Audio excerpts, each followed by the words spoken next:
Olá, um bom dia para você, um ótimo domingo. Nosso Política Cruzada de hoje está começando para discutir dois assuntos importantíssimos. Nós vamos falar sobre as rodovias que cortam aqui a nossa região.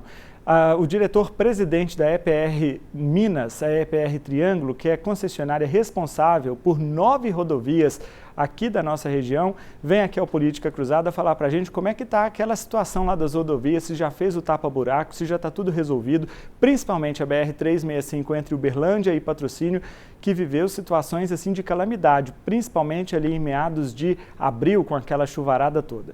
Daqui a pouco, então, nós vamos conversar com o diretor da EPR Minas, concessionária responsável pelas rodovias da região.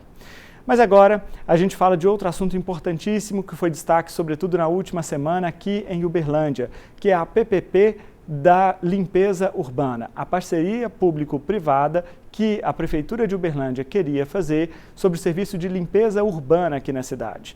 Foi enviado um projeto para a Câmara Municipal, chamado Projeto Autorizativo, para que a Câmara desse autorização para a Prefeitura fazer a licitação e contratar a empresa ou as empresas que seriam responsáveis por essa PPP, mas acontece que a comissão da Câmara não aprovou, dizendo que havia vício de constitucionalidade. Mas, bom, a gente vai detalhar isso tudo agora aqui no Política Cruzada com o diretor-geral do DEMAI, Renato Rezende, que veio falar conosco. O Renato já está aqui conosco, então, para falar um pouquinho sobre essa PPP. Renato, muito bom dia, obrigado pela sua presença. Bom dia, Danilo.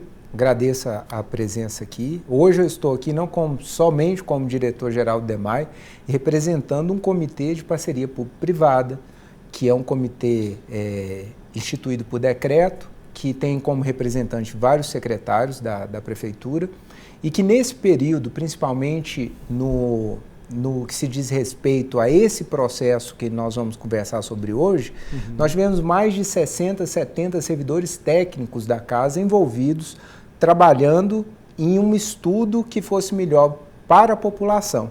E aí eu agradeço você a oportunidade de estarmos aqui e dou um bom dia a todos que estão nos assistindo. Pois é, eu queria até começar, Renato, para entender um pouquinho melhor então. Que comitê é esse? Por que Uberlândia tem um comitê para falar sobre parceria público-privada? Quem participa desse comitê e o que ele fez especificamente no papel dessa PPP que virou tanta polêmica lá na Câmara Municipal nos últimos dias? Tá certo. Eu vou procurar ao máximo, Danilo, não ser muito técnico, mas não tem como não citar as legislações, né? Primeiro, nós temos uma legislação mais antiga que ela autorizava as concessões, né? E ela foi atualizada depois, eu não vou citar números nem datas para não me perder, mas a questão é que ela foi regulamentada posteriormente, onde foram colocadas regras de parcerias público-privadas. E o município fez o trabalho dela e fez a legislação local, onde nós temos a legislação local, que também regula os parâmetros dentro do município de parceria público-privada. E colocou também aonde esse diálogo vai acontecer. Por quê? Como a parceria público-privada ela está acima de 20 milhões em faturamento ou investimento, são valores maiores que mexem dentro da operação da prefeitura e da vida dos contribuintes, a gente deveria ter uma esfera mais técnica, uma discussão maior. Dentro dessa esfera, nós temos gestão estratégica, meio ambiente, nós temos Secretaria de Administração, Finanças, DEMAI, talvez eu me esqueça de alguma, mas o governo, né, Secretaria de Governo, todos sentados numa mesa para que seja colocado e a gente harmonize as legislações e os objetivos técnicos da Prefeitura.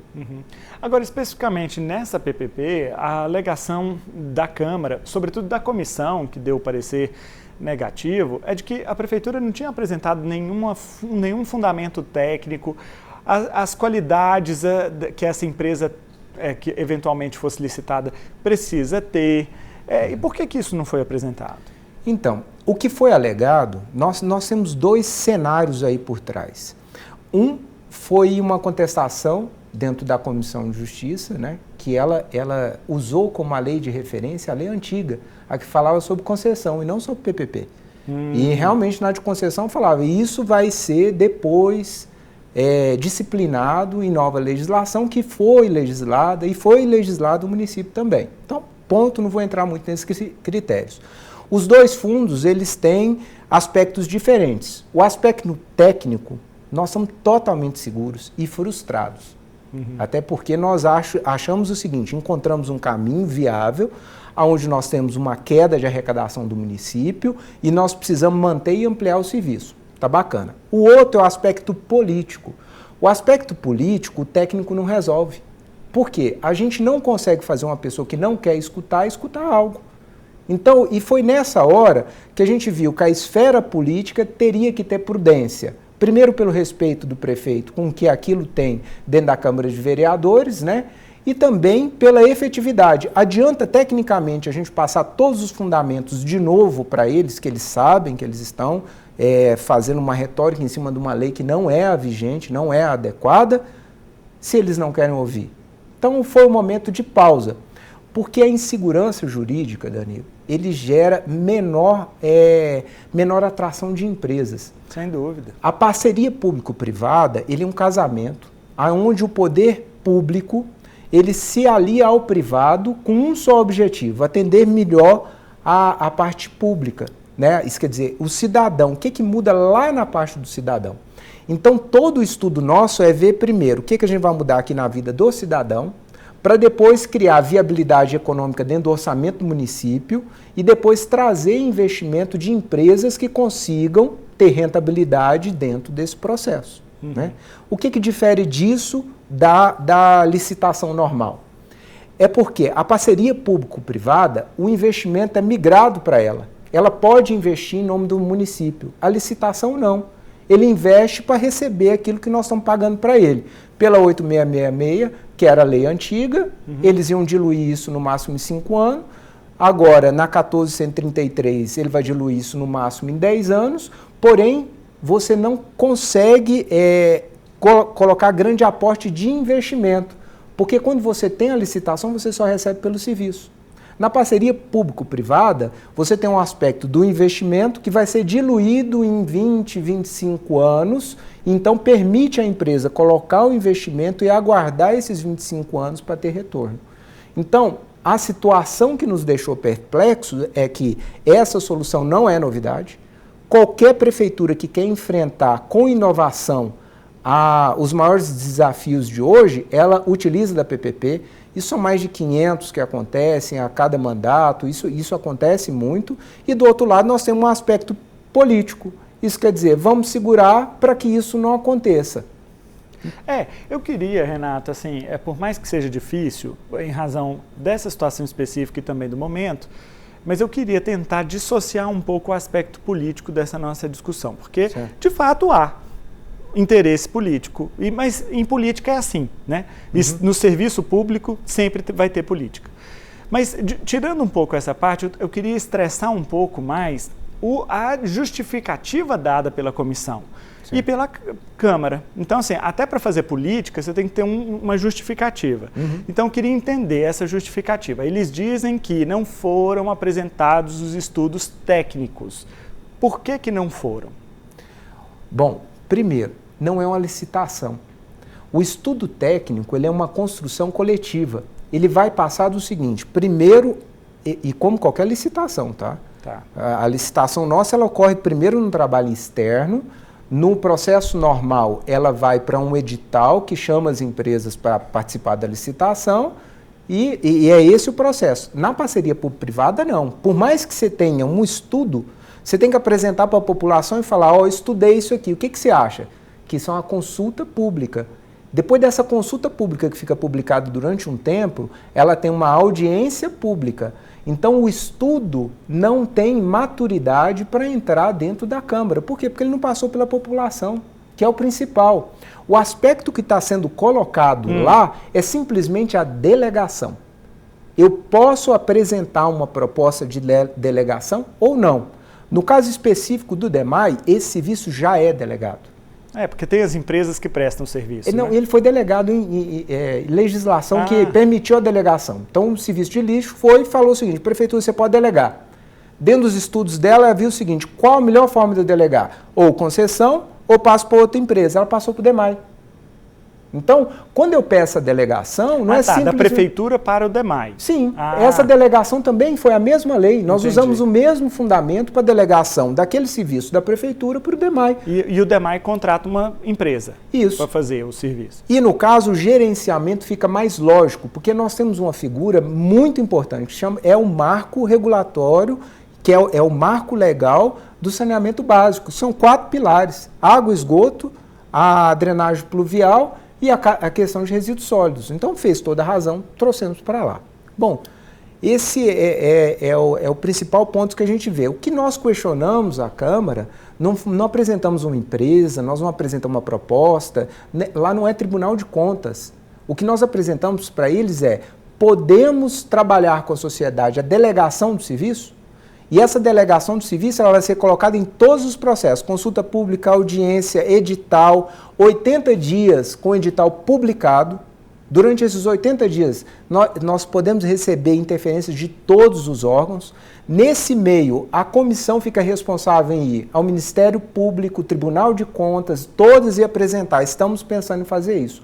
Nós não estamos imputando à Câmara o julgamento sobre o que vai ser licitado.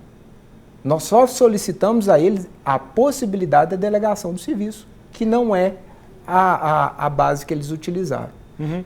Mas dentro ainda da argumentação da Câmara, vamos lá. Apesar de ser o Tribunal de Contas, o papel do Legislativo é também fiscalizatório. Então, vamos imaginar que eu sou vereador e eu aprovo a lei que a Prefeitura propôs. E depois eu não sei o que vai acontecer dali para frente. Eu não participei. Qual seria a participação da Câmara num segundo momento posterior a essa lei autorizativa? A Câmara vai ser instada novamente para falar sobre... não, então beleza, já fizemos a consulta, fizemos a audiência e o estudo técnico sobre a característica dessa PPP é essa. A Câmara concorda com esse estudo ou ela não é mais consultada sobre isso? Nessa hora, ela não vai recorrer mais uma lei municipal. Ela tem uma lei federal, que é a que institui a parceria público-privada e já tem esse rito instituído. E dentro desse rito já tem as possibilidades. Por exemplo, a alegação de cláusula contratual. Em nenhuma esfera ela está na legislação. Ela é uma questão administrativa que o Tribunal de Contas faz. A outra questão... você fala, aquela empresa ela vai ter o poder ou não quais são as contrapartidas que ela vai ter. Isso já é regido em uma lei, que é a Lei de Parceria Público-Privada.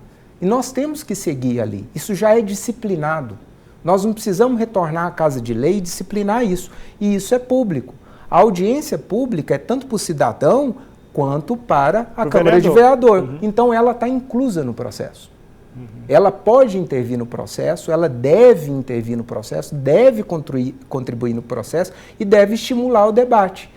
O que acontece não iniciamos nem sequer o diálogo pela falta de permissão para colocar isso em pauta. Agora, do aspecto técnico mesmo, qual era a intenção da Prefeitura? Para a gente explicar para as pessoas o que a gente está discutindo aqui. A intenção é a gente pegar todo o serviço de limpeza da cidade, e aí a gente está falando de quê? Varrição, coleta de lixo, é isso? Isso. Nós estamos falando de uma cadeia inteira que é complementar. É mais fácil descrever o serviço pela jornada que o cidadão passa com a Prefeitura. Então, eu vou dar um exemplo clássico que eu passo lá, que é o seguinte. Dentro da coleta de lixo, nós não temos containerização. São os containers que são colocados na frente da casa da população. Mas resolvemos colocar porque é melhor. Certo. Container cheio, DEMAI. Container transbordado, serviços urbanos. Por quê? Limpeza de rua é um, pegar o container e colocar no caminhão é outro. Esse é um caso específico que o encadeamento de serviço, ele diminui a economia em escala. É um caso específico. Segundo, a rede de drenagem. De quem que é?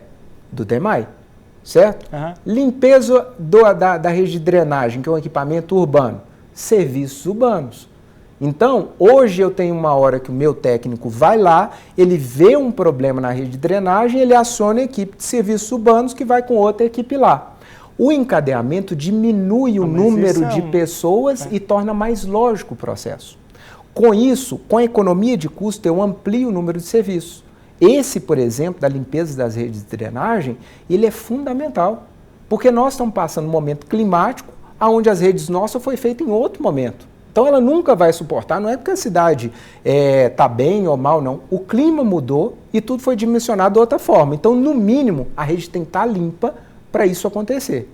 Então, dentro do serviço, nós vamos ter varrição. Varrição é um problema de saúde pública. Nós temos que ter ele. E a gente fala muito assim, varrição mecanizada. Vai mecanizar a varrição na cidade inteira? Não. As principais vias onde você não consegue fazer ela nos principais horários de tráfego. Então você tem que ter... Como é que é a varrição mecanizada? É um caminhão que ele vai tipo uma vassoura embaixo ali e ele suga também aquele resíduo tipo e destina ele. Aspiradorzão assim? Isso. E hoje nós temos poda e cabina. Poda e cabina, se as pessoas não sabem, ele gera um resíduo verde. Esse resíduo é mandado para um aterro sanitário, né? Então esse resíduo vira lixo, tá? Mas ele não é lixo. Esse resíduo misturado com outros produtos, ele vira insumo. Então, aí você faz a compostagem. Por exemplo, em etapas eu posso usar o lodo do esgoto para compostar junto com a massa verde e gerar um insumo agrícola. Então, esses encadeamentos, eles permitem maior sustentabilidade. E nós temos números gritantes que nós estamos acomodados em sermos um dos melhores do Brasil. Mas a nível internacional nós somos um dos piores. Isso significa que nós temos uma possibilidade de avanço muito grande. Não, e tem outro aspecto que agora que você está falando, eu me lembrei de um episódio que eu achei absurdo, mas tem a ver com isso que você está falando, que era praça. É assim, a rua estava cheia de mato. Aí, como é que fala? Calçada assim, né? Tem o meio-fio lá. O meio-fio, porque usam outro nome. O meio-fio, quem limpa é serviços urbanos, se o proprietário não limpar. Então, quando o proprietário não limpa, os serviços urbanos vai lá e limpa. Só que a praça, quem poda, é a Secretaria de Meio Ambiente. Aí, eles limparam. Do lado de cá, que era a calçada, estava limpo. Dentro da praça estava sujo. Eu tirei até uma foto eu mandei para o secretário e falei, qual é a lógica de limpar de um lado e não limpar do outro? Aí que me explicaram isso. Então, assim, eu acho que do ponto de vista da eficiência é importante, não é? Melhorar isso. Aí a pergunta é, o que o cidadão tem a ver com isso? Pois é, não, o cidadão não tem nada a ver com isso. Nada a ver com isso. O dever da gestão pública é justamente operacionalizar isso para que o cidadão tenha um serviço dele sem ver essas etapas bloqueadas. Isso não é um processo, Uberlândia está saindo na frente criando água. Não. Nós estamos entrando numa questão estrutural que está acontecendo no Brasil inteiro. Adequar a cadeia de limpeza junto com a coleta de resíduos e, principalmente, dar vida ao resíduo. Por quê? Porque dentro da parceria público-privada também, a gente prevê ter a estruturação para associações de coleta seletiva terem a capacidade de desviar do aterro. Só para você ter uma ideia, Danilo, eu acho que isso é muito importante a gente colocar em pauta. Hoje, nós mandamos 97% do nosso lixo para o aterro sanitário. E nós somos modelo a nível nacional. Na Alemanha, França, não quero comparar com isso não, são realidades diferentes, mas eles mandam 2%. 2%. Isso quer dizer, no mínimo 10, 15% disso deveria estar virando o quê? Sustento de família, riqueza, novos insumos para empresas. Então, o que nós temos que fazer? Organizar essa cidade para que todos os serviços sejam feitos, a educação e ter infraestrutura. Então, o desafio nosso é criar uma cadeia lógica, onde a gente consiga fazer tudo e o cidadão tenha um ponto, uma jornada de atenção. Isso quer dizer, para onde ele vai ligar? O cidadão que estava na praça que você acabou de citar, ele vê a sarjeta, ele vai ter que saber o que o serviço urbano faz, meio ambiente faz, que DEMAI faz, o outro vai para ligar. Era eu que não sabia disso, né? Aí ele liga no DEMAI, o DEMAI vai e fala que é em outro lugar. Com a parceria público-privada, nós temos a concessão, que é para uma empresa, um auditor externo, que é de outra empresa, e uma agência reguladora em cima, que nós temos uma agência reguladora municipal. Então, essa vê o desempenho desse e reporta a agência reguladora para a gente ver nível de desempenho. Aí eu vou conversar com a população pelo meu desempenho com ela. Renato, nosso tempo está acabando, mas eu queria então, só para fechar esse assunto, a PPP foi suspensa? Ela foi suspensa, sim, com muita frustração técnica, né? Hoje, o aspecto, tem que voltar ao aspecto político, o prefeito tem a intervenção política. Mas eu não posso deixar de expressar, e hoje aqui eu estou em nome do Comitê de Parceria Público-Privada, a frustração técnica de mais de 60 técnicos da prefeitura que participaram da modelagem para colocar em apreciação para a população, sem aumento de custo, certo? Para a população não tem aumento nenhum. Ia ter uma redução, né? Redução de 12% inicial. Quando você vai para a licitação, esse é o valor alvo. Na licitação isso reduz mais ainda. E sem contar os impactos sociais, que é geração de mais emprego, geração de tipos de riqueza diferentes, a economia local indo mais, uma empresa madura gerindo o processo. Então a gente perde essa capacidade. Deixa passar a eleição que dá certo. Eu acho que dá.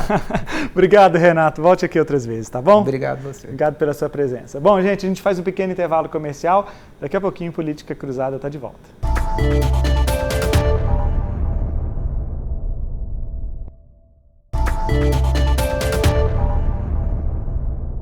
Estamos de volta aqui no Política Cruzada deste domingo, agora para falar um pouquinho sobre as rodovias aqui da nossa região, principalmente a famosa BR-365 entre Uberlândia e Patrocínio. Pois é, você lembra aquela situação toda, né? O governo de Minas passou a assumir a responsabilidade pela rodovia que é federal. Depois disso, fez uma concessão e entregou a responsabilidade pela administração e conservação da rodovia à EPR Minas, que é responsável, portanto, pelos pedágios, mas também pela conservação da pista.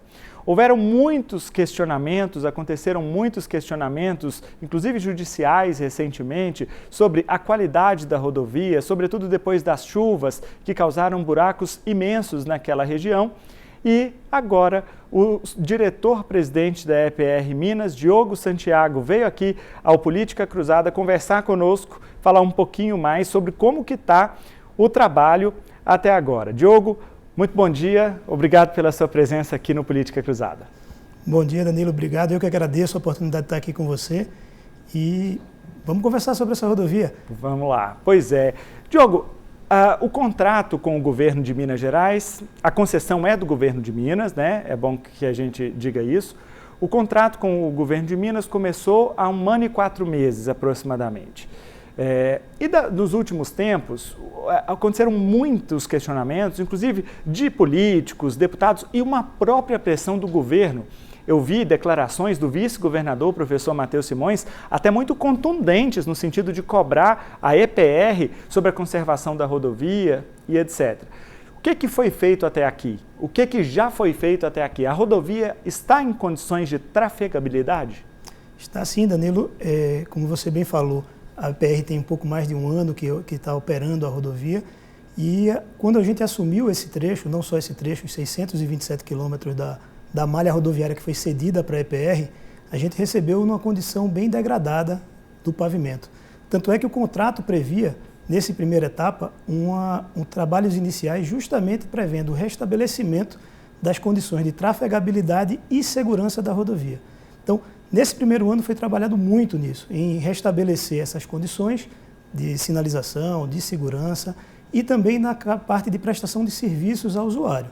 Você vê que hoje a gente tem as bases operacionais, a gente tem serviços de apoio mecânico, tem a parte de ambulâncias. E nesse período, como você bem falou, de chuvas, que foi pós o feriado da Páscoa, a chuva intensa, extraordinária que aconteceu, realmente gerou um número de buracos enormes na rodovia, em todo o trecho, não apenas na 365, de forma que a PR teve que atuar de forma enérgica. Tá? E isso gerou todas aquelas demandas corretas dos usuários, dos políticos e do próprio ente público, como você bem mencionou, e a gente teve que fazer um plano de ação robusto, que eu acho que o usuário acabou percebendo aí o número de equipes que trabalhavam de forma simultânea. Nossa, estava cheio de Sigpare lá. Eu passei por lá na Fenamilho, fui a Patos na Fenamilho, estava sim de Sigpare. Pois é, e a gente não conseguiu colocar mais equipes, porque no trajeto normal entre Uberlândia e Patrocínio, que demora 1h30, mais ou menos, já estava demorando mais do que 2h30, porque a gente já estava com 5 parecigas nesse trecho. Então, mas era para fazer. Para fazer, era necessário, era questão de segurança do usuário.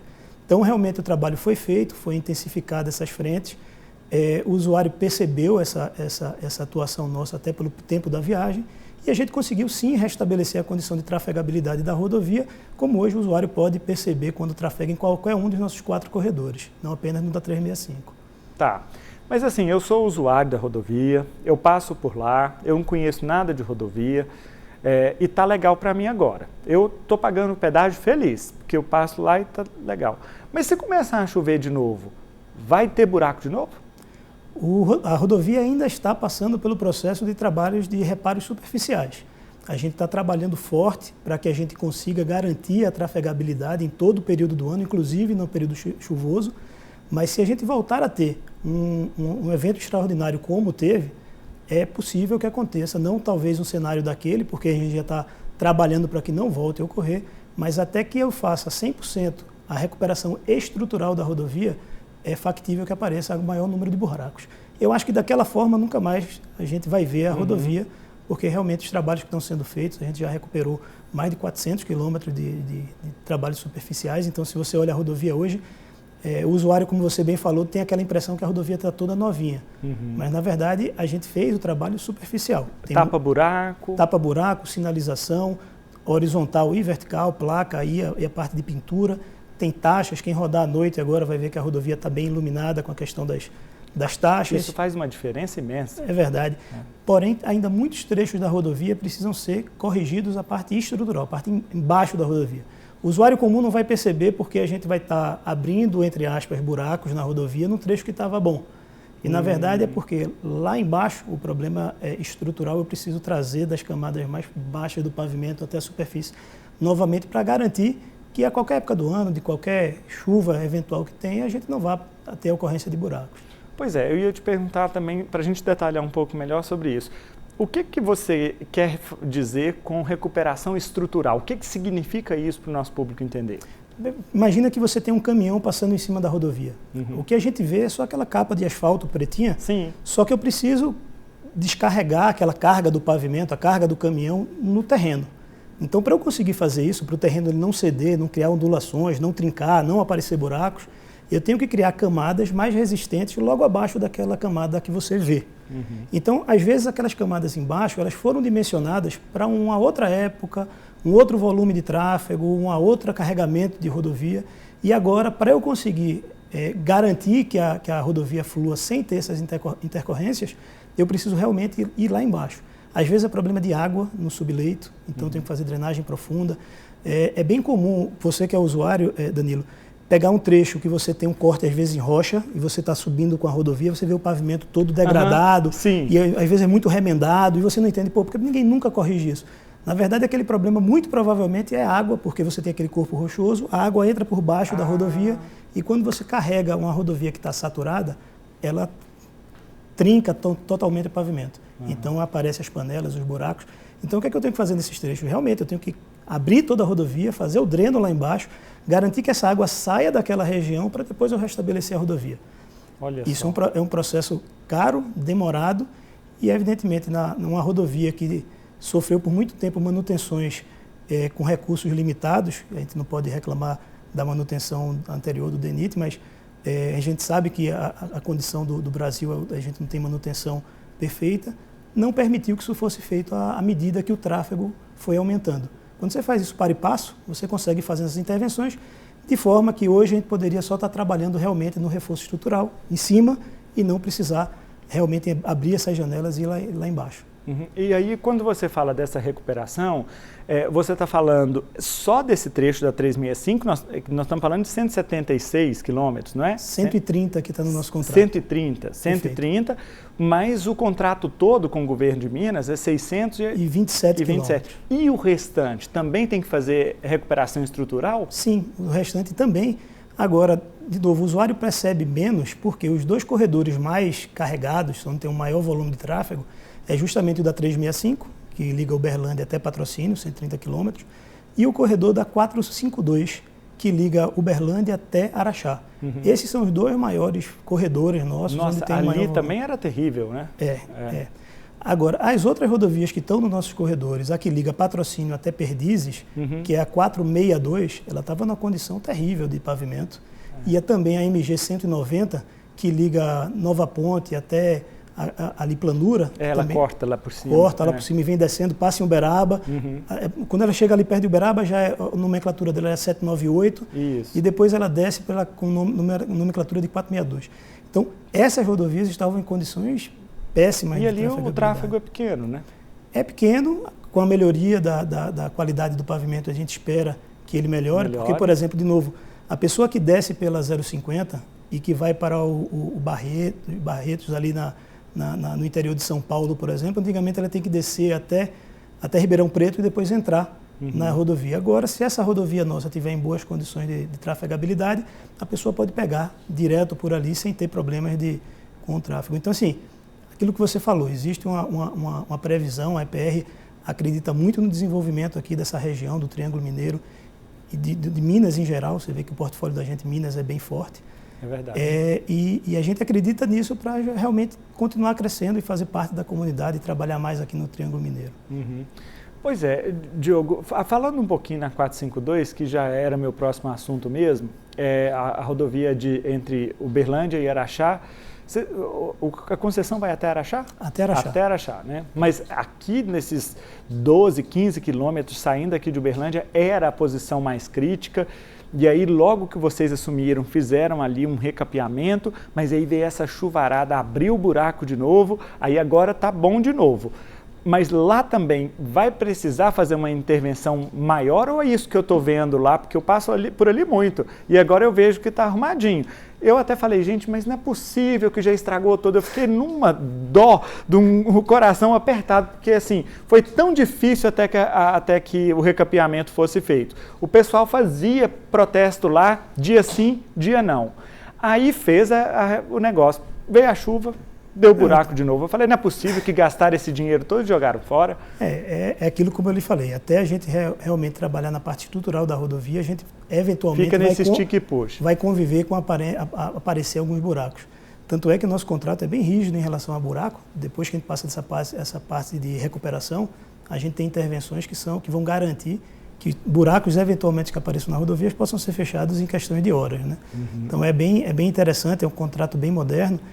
E realmente o trabalho da gente está sendo intensificado para que isso não volte a acontecer. Eu acho que aquela rodovia esburacada, com aquela aparência realmente de abandono, acho que o usuário nunca mais vai ter Nunca mais vai ter. Vai ter. Pois é, e a situação, a relação da EPR com o governo de Minas foi azeitada com essa solução paliativa que foi dada até agora? Porque eu me lembro que estava num desgaste muito grande, até mesmo porque o governador estava sendo muito pressionado, seja por políticos ou pela sociedade, porque foi um contrato difícil até que ele saiu, né? Eu me lembro que, na época, o secretário de Estado de Infraestrutura, aqui ao Política Cruzada, ainda comentou que para fazer uma concessão em Minas, precisava de 2 engenheiros e 10 advogados, porque já tinha tido tanta decisão judicial, pode, agora não pode mais, e sobe, e não sei o quê. Foi no peito e na raça que o governador Romeu Zema conseguiu fazer essa licitação, esse edital e tudo mais. Então, aí tem também uma pressão muito forte sobre o governo de Minas a respeito da 262. É a 262, né, de Uberaba, Uberaba até Araxá. Que é muito ruim, foi concedida e é muito ruim. O problema lá, eu me lembro do governador ainda falar, não vai acontecer como aconteceu com a 262. E aí deu esse BO ali, né, no começo, perto da Páscoa e tudo mais. Agora a relação com o governo está azeitada. voltou a ter uma boa relação, evidentemente naquele momento de crise. A gente foi obrigado a dar várias explicações, comprovar o fato extraordinário que foi comprovado através de relatórios até do Climatempo, de empresas que trabalham com isso, mostrando. E pessoa que pegar o histórico aí vai ver que teve inundações aqui em Uberlândia, lá em Uberaba. Então, assim, choveu bastante aqui na região como um todo. E a gente conseguiu sim restabelecer a condição da rodovia e o governo viu o nosso empenho, sabendo também o estado que a gente recebeu a rodovia, né, o contrato prevê essas fases de restabelecer a condição de trafegabilidade, que é onde a gente está agora, e depois a recuperação. Eu faço uma correlação, na verdade, para tentar explicar o que é que eu faço. O pessoal imagina que eu estou com um doente que está na UTI, e o pessoal já quer que eu matricule ele da UTI no CrossFit. E eu digo, pessoal, eu tenho que tirar ele da UTI e jogar para o quarto, depois do quarto levar para casa, depois da casa fazer fisioterapia, da fisioterapia botar na academia para depois ir para o crossfit. É verdade. Então a rodovia estava muito ruim, estava na UTI. Se você buscar no histórico, aí a 365, há alguns anos atrás, ela foi fechada, foi proibida de ter trafegabilidade.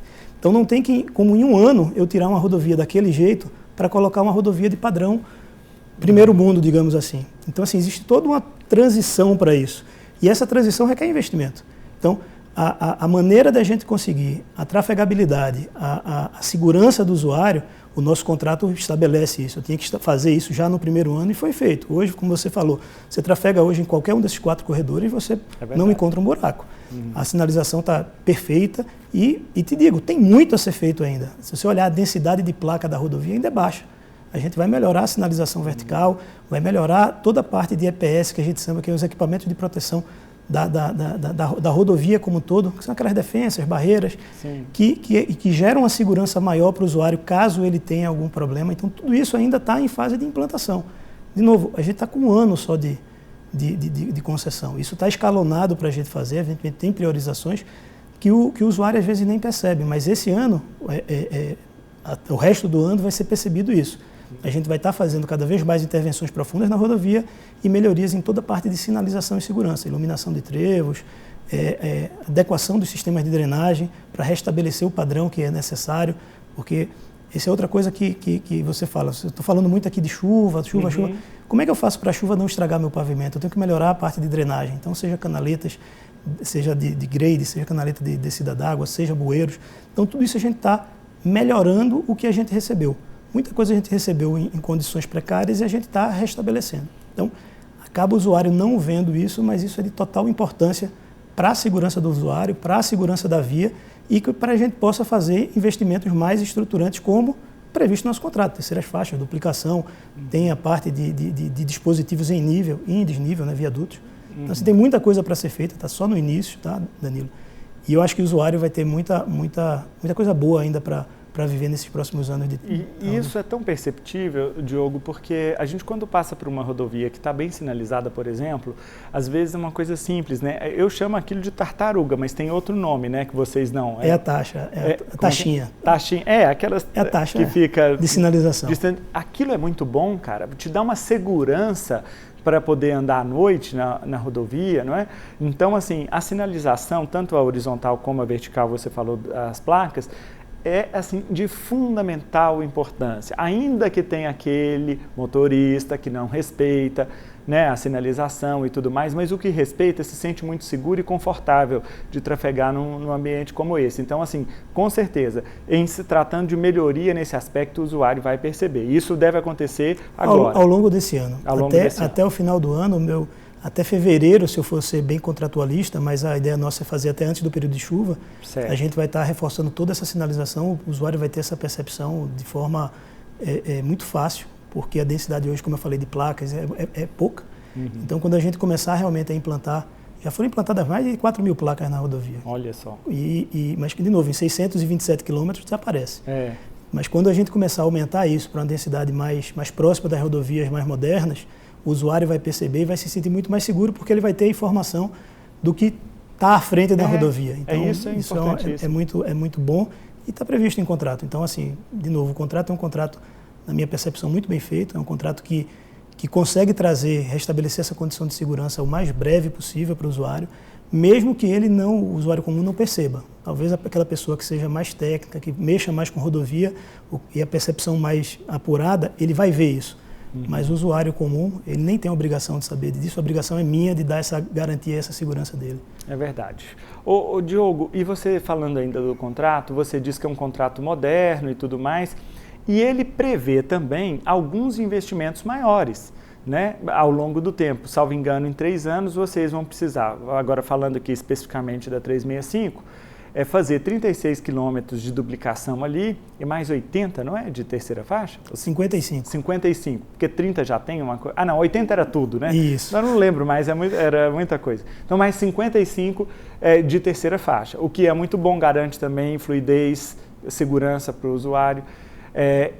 o que já começa agora a médio e longo prazos? Como é que está o planejamento da EPR nessa direção também? Beleza, resolveu o problema, tapou o buraco, fez a sinalização, arrumou a estrutura, agora vamos partir para um segundo passo. O que seria esse segundo passo? A partir do terceiro ano já, ou seja, como você bem falou, daqui a um ano e pouco, você vai começar a ver na rodovia serviços efetivamente de ampliação. Então, realmente, terceiras faixas, a parte de duplicação. A duplicação está prevista, a gente começar a entregar a duplicação, a gente vai começar ela provavelmente no 4º ano e entregar até o 6º ano, esses 26 quilômetros aqui, saindo de Uberlândia e indo em direção a Patrocínio.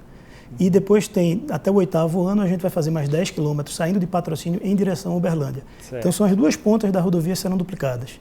Na parte intermediária, já tem diversos trechos que já possuem terceira faixa, mas a gente vai construir mais 55 quilômetros de terceira faixa. A terceira faixa consegue melhorar a qualidade da rodovia, por quê? Porque ela permite pontos de ultrapassagem e evitar aquele empelotamento. Às vezes um caminhão mais pesado está, mesmo na região de tangente, ele vai mais devagar, que ele tem aquela limitação de velocidade, e você faz aquela fila de carro atrás. Se você cria uma terceira faixa, você cria pontos de ultrapassagem e a rodovia fica muito mais fluida, a verdade é essa. Então, essas intervenções vão começar a ser sentidas a partir do terceiro ano. Tá? Até o 6º ano vai estar tudo praticamente implantado, 8º ano tudo concluído. Tá? Agora, isso me preocupa, me alegra por um lado, me preocupa por outro, porque eu fico pensando o seguinte: se a rodovia estiver sinalizada, estiver em condição boa, tiver com um pouquinho de duplicação, mais um pouquinho de terceira faixa, vai aumentar o tráfego lá. Então vai ter muito mais gente interessada em passar por ali. Até mesmo porque a 365 é patinho feio da rodovia. Tem muita gente que corta a volta dela se precisar, porque sabe que lá o movimento é intenso, mesmo a pista estando boa, é caminhão pra caramba, carro demais também. Então assim, provavelmente vocês vão puxar a atenção para o usuário passar por ali. E aí? A gente pode esperar mais investimentos se tiver mais gente andando pela rodovia? Pode, como eu falei, o contrato ele é um contrato bem moderno. Está previsto no contrato da gente alguns investimentos que são investimentos pré-autorizados, então está nominalmente escrito no meu contrato. Então, por exemplo, a integralidade da duplicação do trecho de Uberlândia até Patrocínio está previsto no meu contrato, mas ele só vai ser realmente obrigação contratual fazer se acontecer isso. Se realmente o tráfego aumentar, cada vez mais eu vou ter que fazer essas duplicações. Então pode acontecer isso. Como é que a gente vai medir isso? Meu contrato tem previsto lá a implantação de SATs, que são contadores de tráfego. Eu tenho vários SATs aqui implantados ao longo da rodovia, são contratuais e o governo do estado, através do DR, ele monitora o número de veículos que passam lá. Então, se aquele nível de serviço estourar, como a gente fala, ou seja, começar a ter cada vez mais empelotamentos, isso dispara um gatilho e eu sou obrigado a fazer um investimento, isso vai para reequilíbrio e a gente faz um estudo específico técnico para fazer aquela melhoria. O contrato é 30 anos, Danilo, é impossível. A única coisa que eu tenho certeza hoje é que o que foi pensado inicialmente não vai ser 100% atendido, porque em 30 anos tudo muda, né? É um contrato muito longo e o contrato prevê esses momentos para você poder fazer essas adequações, até puxar investimentos para mais próximo. Às vezes, na montagem original se previu um crescimento de demanda. Se esse crescimento acelerar, pode ser o caso de trazer alguns investimentos para frente, antecipar esses investimentos. Então, tudo é uma questão de realmente de tráfego, demanda versus investimento. Então, é um contrato bem moderno, como eu falei, é uma estruturação que foi feita pelo BNDES e que realmente está bem madura para ser implantada aqui. Invariavelmente a gente recebe reclamações de alguns usuários, não é o caso da EPR, que eu me lembre, não é o caso da EPR, mas de outras concessionárias de rodovias, que aquele númerozinho lá que aparece de telefone para pedir socorro é tudo fake news, que liga, ninguém atende, dependendo do dia, do horário, não acha ninguém nesses postos de atendimento. Como é que está esse serviço da EPR? O 0800 ele é 24 horas, ele funciona, fica lá dentro do nosso centro de controle operacional e tem uma pessoa para fazer o atendimento. Evidentemente, se você ligar para lá, você tem aquela URA que recebe a ligação primeiro, aquele robozinho, para lhe direcionar, porque às vezes o número é o mesmo, mas pode ser desde acidente até informação de tráfego. Então, o tempo de espera varia em função da demanda no local. Então, normalmente, quando você tem algum acidente, algum problema, que você tem aquele congestionamento, todo mundo liga. E aí, nesse momento, não tem jeito. Essa hora de pico acaba você tendo um tempo maior para atendimento. Tem um serviço que também foi estabelecido nesse contrato, que é o chamado desconto do usuário frequente. Então, eu queria que você explicasse direitinho como é que isso funciona, porque, por exemplo, se eu sou um usuário que eu passo com frequência naquela rodovia, eu acabo tendo um desconto no pedágio que eu pago? Como é que funciona isso? Sim, esse contrato tem previsto esse desconto do usuário frequente e ele é bem simples, você não precisa fazer nenhum cadastro na concessionária. Se você tiver aquela etiqueta eletrônica que você cola no vidro, que o pessoal chama de tag, pode ser de qualquer empresa, pode ser Sem Parar, Conectcar, Veloy, pode ser do seu banco, o Santander tem, o Sicoob tem, o Sicredi tem, o C6 Bank, todos, qualquer um. Você não precisa fazer nenhum cadastro. Se você colocar aquela etiqueta e você passar na praça de pedágio naquela pista automática, se você passar na mesma praça, no mesmo sentido, dentro do mesmo mês, você vai ter descontos acumulativos. Então esses descontos variam desde 2% até 5% a cada passagem. Então você vai tendo acumulado até a 30ª passagem dentro do mesmo mês. Então, por exemplo, a pessoa que faz o trajeto entre Uberlândia até Patrocínio, se ele passar todos os dias, uma pessoa que faça viagens de idas e voltas diariamente, ao final do mês ele tem quase 50%, até mais de 53% de desconto na tarifa. Então, aquela tarifa de face que você vê lá de R$ 12,70, ela vai estar custando R$ 6,35. Agora, para ter esse direito desse desconto, tem que ser veículos leves, ou seja, carros, ou então vans, né, utilitários, tipo Kombi, tipo aquela Sprinter e tudo mais. Então, a gente tem um veículo que leva a pessoa para a universidade, sai do distrito, leva lá, todos esses têm descontos. Então, tendo a etiquetazinha, colocou lá, não precisa fazer nenhum cadastro. Quando você passa, o próprio sistema já reconhece, e quando você olhar o seu extrato lá do pagamento, você vai ver que ele vai estar caindo gradativamente. Cada praça tem um percentual previsto em contrato. A gente vai fazer a divulgação também nas praças para você saber exatamente qual é o percentual daquela praça. Entendi. Então o caminhão não tem o desconto? Não, o caminhão não. Então, de novo, quando eu falo que a modelagem é inteligente, é porque quem mais usa, paga menos. Entendi. Então, assim, para aquela pessoa que faz uso da rodovia para sair no distrito, ir na cidade, a pessoa que vai numa faculdade, às vezes você tem muita gente nos distritos que vão fazer faculdade na cidade mais próxima e voltam, que tem esse movimento pendular, essas pessoas vão ter desconto. Aquela pessoa que só passa por dentro da sua região, esse cara vai pagar a tarifa cheia.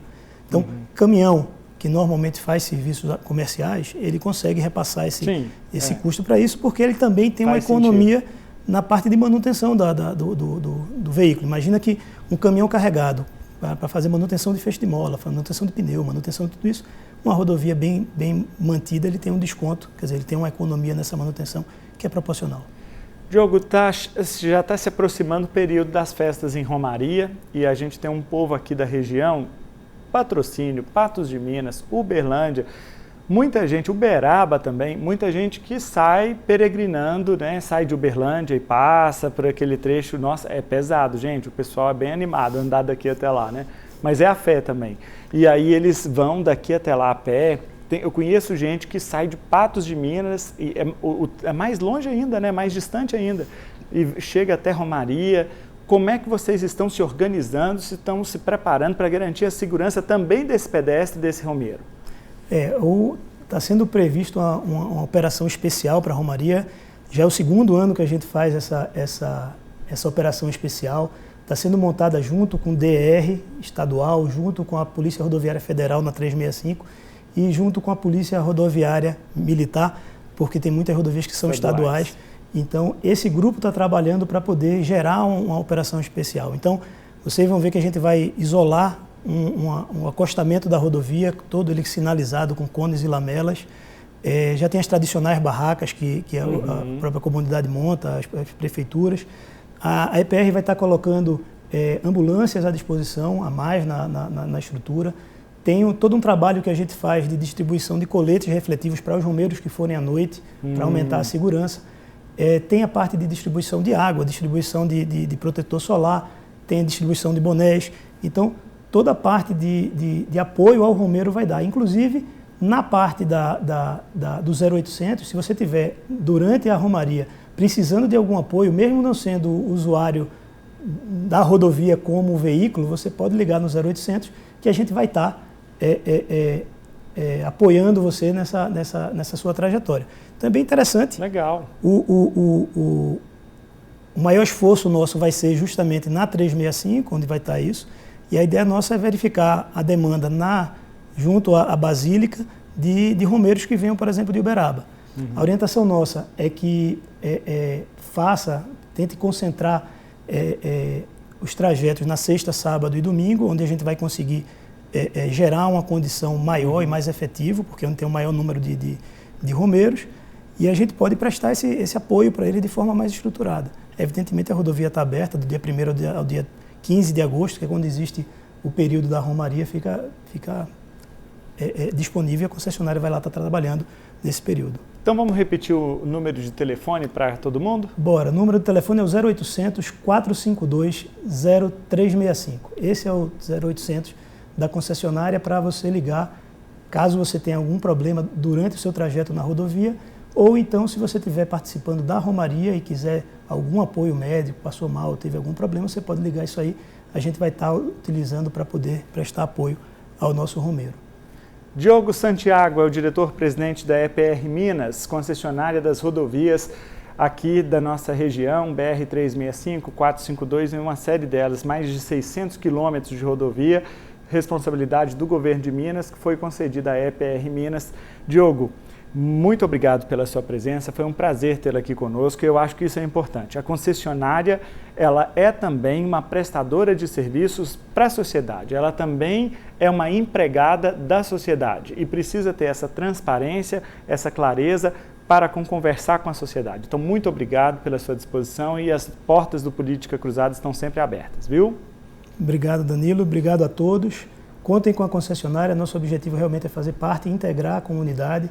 A gente vai estar presente nos próximos 30 anos, então pode ter certeza que a gente vai estar aqui à disposição para prestar o melhor serviço possível. Muito obrigado. Muito obrigado, até a próxima. Bom, hora de saber o que foi destaque no noticiário político, nacional e local. Está chegando ele, Victor Fernandes. Bom dia para você, Victor. Bom dia, Danilo. Pois é, na última semana o secretário de Desenvolvimento Econômico de Minas, Fernando Passalio, esteve em Uberlândia para o anúncio de investimentos aqui na cidade. Cercado de empresários e representantes do governo mineiro, o secretário anunciou novos investimentos empresariais em Uberlândia, parcerias estratégicas para o desenvolvimento local e iniciativas futuras para o fortalecimento econômico da região. O evento foi realizado no auditório da Uberlândia Refrescos. Os investimentos anunciados aqui, a maioria deles serão aqui feitos. Tem uma pequena parte, difícil falar, porque a gente está falando aí de centenas de milhões de reais que também são feitos regionalmente.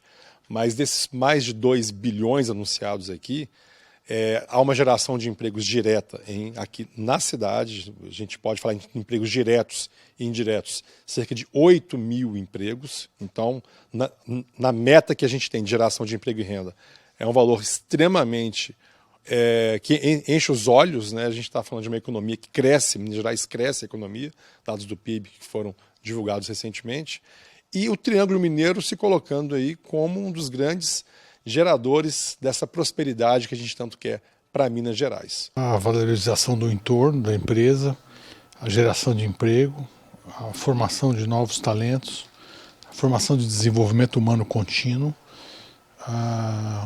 esses 9 bairros que estão aqui em volta de onde a gente atua é muito importante, né?